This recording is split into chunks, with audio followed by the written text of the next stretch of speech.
السلام علیکم three class, امید کرتی ہوں کہ سب اللہ تعالیٰ کے فضل و کرم سے خیر و عافیت سے ہوں گے اور آپ اپنا خیال بھی رکھ رہے ہوں گے۔ کرونا وائرس سے بچنے کے لیے اپنے ہاتھوں کو سینیٹائز کریں۔ پیارے بچوں، آج ہم جملہ اور اس کی اقسام کے بارے میں پڑھیں گے، لیکن تفصیلی بات استفہامیہ جملے پر کریں گے۔ آئیے دیکھتے ہیں جملہ کیا ہوتا ہے۔ الفاظ کے ایسے مسلسل مجموعے کو جملہ کہتے ہیں جس سے سننے والا بات کو پوری طرح سمجھ لے۔ مثلاً، کتاب کو میز پر رکھ دو، وہ دیر سے نہیں اٹھتا، کیا آج گرمی ہے؟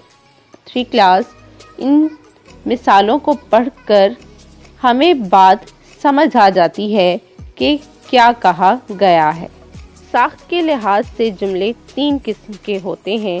نمبر 1 اقراری جملے، نمبر 2 انکاری جملے اور نمبر 3 سوالیہ جملے۔ اقراری جملے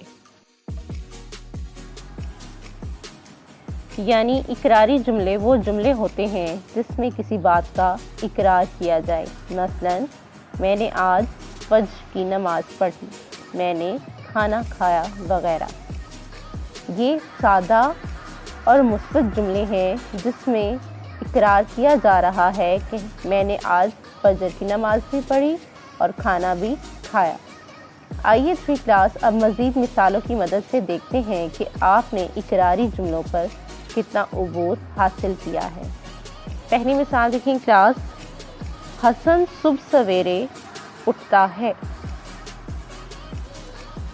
پرندے اڑتے ہیں۔ پیارے بچوں، پرندے اڑتے ہیں یہ کون سا جملہ ہے؟ انکاری، استفہامی یا سوالیہ یا اقراری؟ جی شاباش، پرندے اڑتے ہیں یہ ایک مثبت اور سادہ جملہ ہے۔ وہ کرکٹ کھیلتے ہیں۔ تھری کلاس، یہ جملہ کون سا ہے؟